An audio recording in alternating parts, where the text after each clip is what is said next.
В эфире итоговая программа новостей. Расскажем о главных событиях понедельника. С вами Василий Радченко. Смотрите сегодня. Пожары и порывистый ветер снова привели к задымлению столицы и близлежащих районов Якутии. Правительство региона поздравило наших мастеров с началом финального этапа WorldSkills Russia 2020. А в Нерюнгринском районе заработали все детские сады, включая дошкольные и старшие группы.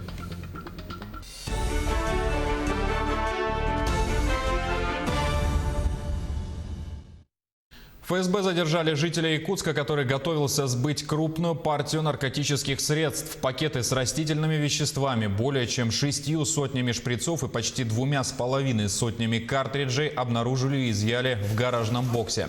Там же находились приспособления и предметы, предназначенные для расфасовки и сбыта наркотиков. Вес изъятых средств составил около 4 килограммов на общую сумму 30 миллионов рублей. Согласно исследованиям, веществами оказались марихуана и гашишное масло. В отношении задержанного возбуждено уголовное дело по статье «Незаконное производство, сбыт и пересылка наркотических средств в крупном размере». Пожары и порывистый ветер снова привели к задымлению столицы Якутии. Также смог наблюдается на территории Горного и Хангаласского районов. Площадь, пройденная пожарами, составляет 241,5 гектаров. С огнем борются 24 работника авиалесоохраны, 7 сотрудников ГАУ «Якутлесресурс» и 14 добровольцев из числа местного населения. Проводится работа по опашке кромки пожара. Угрозы населению и объектам экономики нет. К другим темам. Участников финала национального чемпионата «Молодые профессионалы-2020» с началом испытаний сегодня поздравил министр образования и науки Якутии Михаил Сивцев. Встреча со сборной нашей республики прошла в режиме видеоконференц-связи. Министр пожелал ребятам успешного выступления, отметив, что данное мероприятие проходит уже в 8-й раз. И наша команда уже добивалась лучших результатов. Якутию в этом году представят 104 участника в 80 компетенциях. Площадками для демонстрации мастерства станут 26 образовательных организаций. Всего в заключительной части турнира WorldSkills Russia заняты более 2800 человек из 83 субъектов. Сюда входят как юниоры, так и иностранные участники. Кроме того, следить за работой молодых профессионалов будут свыше 700 экспертов. Для нас важно, что ребята на сегодняшний день повышает свой уровень квалификации до международных стандартов. Почему это важно? Потому что для того, чтобы производить конкурентоспособный товар, необходимо, чтобы у нас непосредственно на территории субъектов Российской Федерации, Республики, в целом в стране появились такие специалисты. Мы уже занимаемся детьми уже со школьного возраста, пропагандируем прикладные навыки для наших детишек.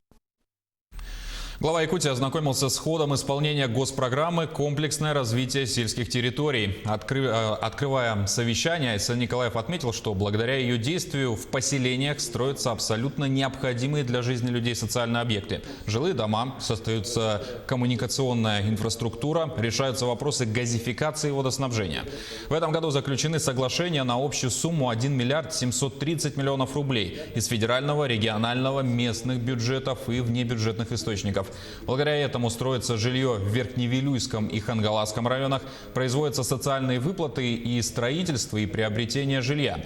Кроме того, госпрограмма предусматривает обучение работников сельского хозяйства и прохождение студентами производственной практики в сельхозпредприятиях республики.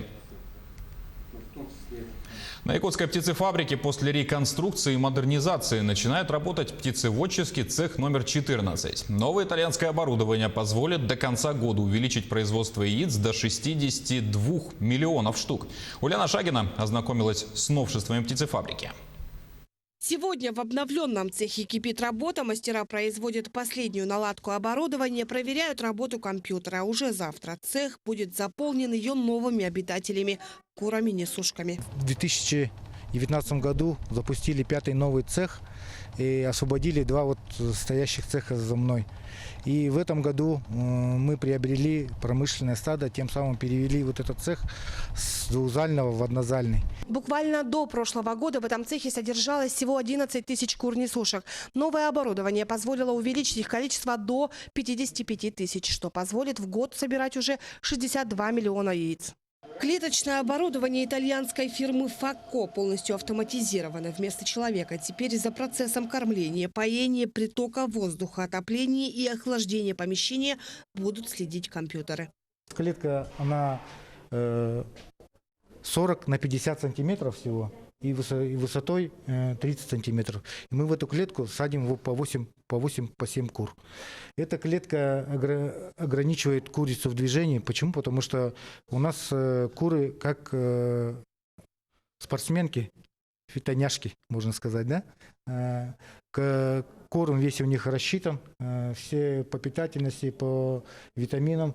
И они вот повернулись, у нас в том крае есть поилка, попили, повернулись, поели. И в то время, как поворачиваются, сходили и также нам снесли яйцо.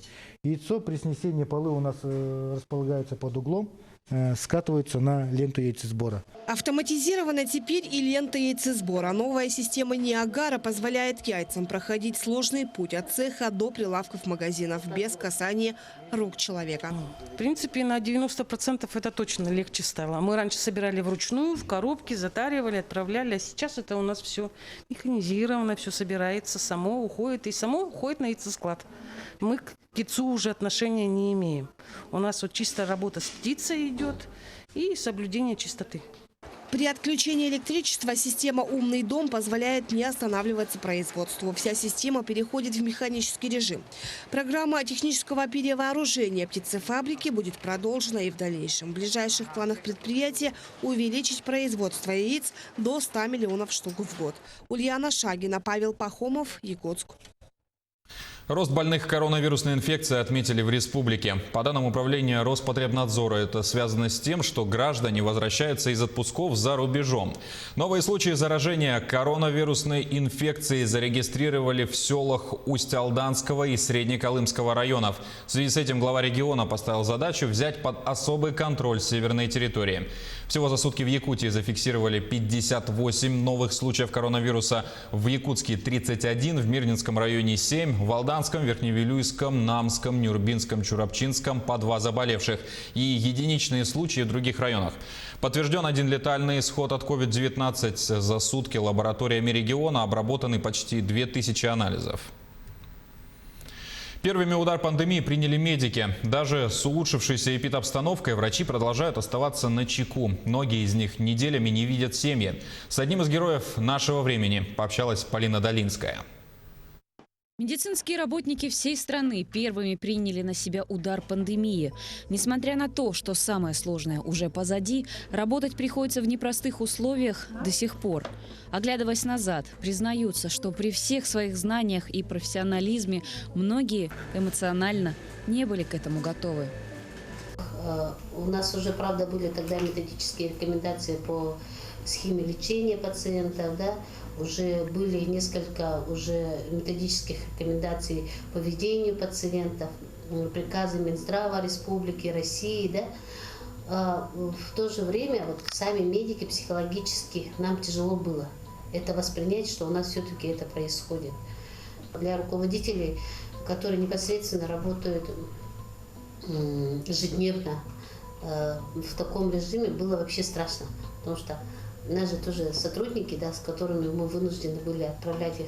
Мы их, честно сказать, мы их как в бой отправляли. Я думала, это чьи-то мама, чьи-то родители, да, бабушки. Спасая других, работали на износ, неделями не видели свои семьи. Медработники, не покладая рук круглые сутки, не щадя свое здоровье и порою жизнь, боролись за спасение горожан.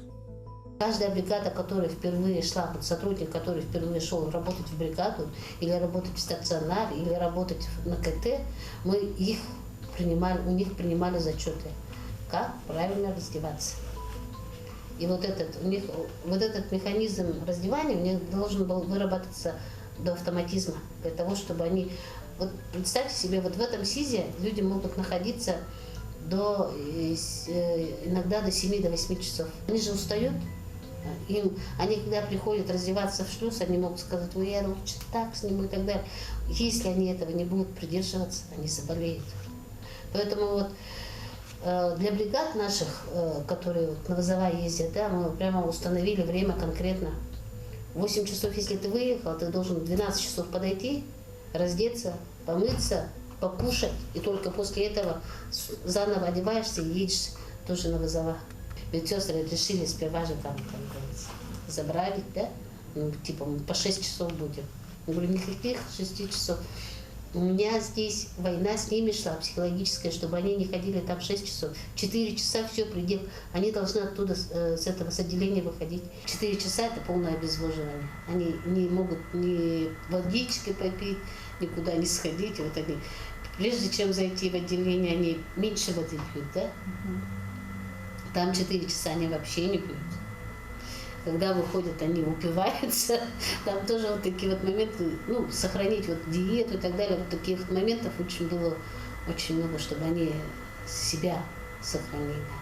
Вот самая высокая заболеваемость была в июне-июле месяце. Мы там чуть не задохнулись.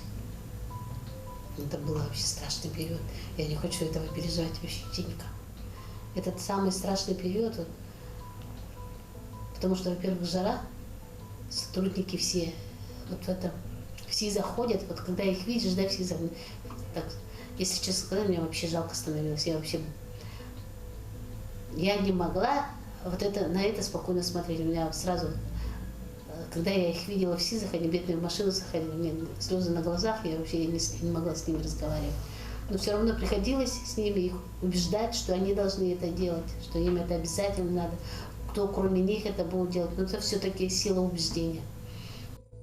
Медицинскую помощь во время пандемии продолжают оказывать в полном объеме до сих пор. Не было отказано ни одному нуждающемуся в госпитализации. Больницы оснащены всем необходимым и готовы к худшему сценарию, который, к счастью, не реализовался. Во всем мире сейчас идет уже, все говорят, вторая волна. Мы держим пальчики вот так вот и говорим, не приходи к нам вторая волна. Не ходи к нам вторая волна. Впервые в истории нашей республики столько медиков разных специальностей одновременно брошены на борьбу с вирусом и его последствиями. Сейчас о борьбе с COVID-19 часто говорят, используя военные термины. К сожалению, такие сравнения уместны, ведь эпидемия – это настоящая борьба без травм, а врачи в ней – герои нашего времени. Полина Долинская, Георгий Григорьев, Якутск. К другим новостям. В Якутске учеников начальных классов обеспечат бесплатным горячим питанием. Более 50 муниципальных общеобразовательных учреждений будут кормить школьников с 1 по 4 классы. Для этого городу за счет средств федерального бюджета выделяется 131 миллион рублей, что в расчете на одного ребенка составляет 75 рублей 79 копеек в день. Финансовые средства до городского бюджета будут доведены в октябре. Управление образования города сообщает, что организацией горячего питания в столице занимается 6 организаций. Одно из самых крупных таких предприятий обслуживает 18 городских школ. 6 школ организовывают питание самостоятельно. В Нерюнгринском районе заработали все детские сады. Со 2 сентября открыты разновозрастные группы для детей дошкольного возраста до 3 лет и от 3 до 7 лет. А с 4 сентября открылись группы в детском саду номер 15 «Аленький цветочек». Подробности у Тамары Игнатьевой.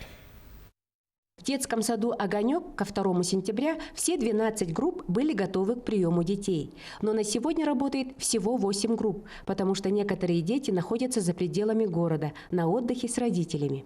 Сегодня в сад привели 100 детей. Детки пришли все радостные, глаза горели, обнимались с нами, потому что до такой степени уже и мы скучали по ним, и дети по нам скучали. Родители все довольны. У нас еще функционировали группы в июне месяце и посещали детский сад дети со всего города, остро нуждающиеся. Тоже только были родители нам благодарны. Также в детском саду идет новое комплектование, поэтому часть родителей с детьми проходит медкомиссию. Детей в группе от 20 до 25 человек. С утра, как и положено, термометрия. На каждом входе размещен антисептик и, конечно же, строгий масочный режим для родителей. Каждой группе прикреплен отдельный вход. Ребенок безумно скучал по садику, постоянно спрашивал: мама, когда же мы начнем ходить в сад? Мои друзья постоянно спрашивали, с таким удовольствием пошел в сад. Очень рад был видеть всех своих друзей. И я, как мама, очень рада, что сады наконец-то начали работать, что ребенка можно оставить в саду и спокойно идти на работу. Мы очень рады. Думаю, от лица всех родителей я выражу благодарность. Детский сад «Огонек» специализируется на коррекции задержки и нарушения развития детей с ограниченными возможностями здоровья. Для таких деток здесь работает 5 групп. Педагогами ведется постоянная работа по укреплению здоровья детей, в основном индивидуальная. Корректируем поведение, познавательное развитие. Благо, что нам позволяет наша и природа, и наше оснащение, так скажем, детского сада, да? Что мы можем здесь закрепить и цвета, и формы, и осень, время года. В садике уже тепло. Для детей организовано 4-разовое питание. Из муниципального бюджета на протяжении 3 лет выделяются средства на ремонт фасада и кровли. В этом году произведено благоустройство территории садика. А за счет республиканского бюджета было приобретено несколько новых игровых оборудований. Тамара Игнатьева, Вадим Барашков, Нерюнгри.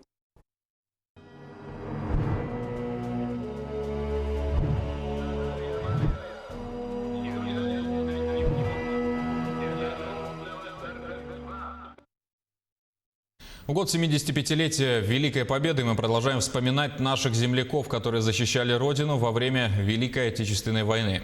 На озере Ильмень Новгородской области во время марш-броска в 1943 году погибли сотни бойцов из Якутии. Это 19-я и 3-я лыжные бригады. В память о якутских защитниках на берегу Ильменя установлен памятник. О церемониале у озера из Новгородской области передает Айсена Бурнашова. Гранитный обелиск в виде якутской урасы на берегу Ильменя ежегодно собирает вокруг себя якутян и рушан, жителей Старорусского района. 23 февраля 1943 года здесь оборвались жизни якутских лыжников. Под шквальным огнем фашистской артиллерии и авиации погибли около 600 солдат. В честь этих боев, в честь этих сражений было установлено так называемая солдатская СРГ в деревне Ретлё, которая в прошлом году была восстановлена. Был установлен памятный знак на трассе Шимск-Старая Руса. Да, это все было вот примерно с 50-х годов. И по сей день мы продолжаем эту традицию. Для Светланы это первая поездка по местам боевой славы своего прадеда. Василий Михайлович Будикин был призван на фронт в 1942 году. Воевал в составе той самой 19-й отдельной лыжной бригады. Был пулеметчиком. Я еще очень давно хотела поехать в Ильмень, так как там воевал мой прадед. И я очень давно хотела это место посетить. Правнучка Василия Михайловича делится. Тогда на Ильмене ему чудом удалось выжить. Несмотря на тяжелые ранения, он дальше оборонял и Старую Руссу, и освобождал Прибалтику. Победу якутский солдат встретил в Риге. В родной Татинский Улус он вернулся в 1946 году. Это очень хорошее мероприятие вообще, что молодежь должна продолжать помнить о наших героях. Нужно патриотизм молодежи развивать. О подвиге наших земляков здесь помнят и местные жители. Улица якутских стрелков в Старой Руссе, улица Якутская в Устрике. Традиционно 23 февраля, в день героического марш-броска лыжников на озере Ильмень, здесь вновь соберутся якутяне и жители Старорусского района, чтобы почтить память защитников новгородских земель. Айсена Бурнашова, Виктор Олесов, Старорусский район, Новгородская область. На этом программа подошла к концу. Спасибо за внимание и до свидания.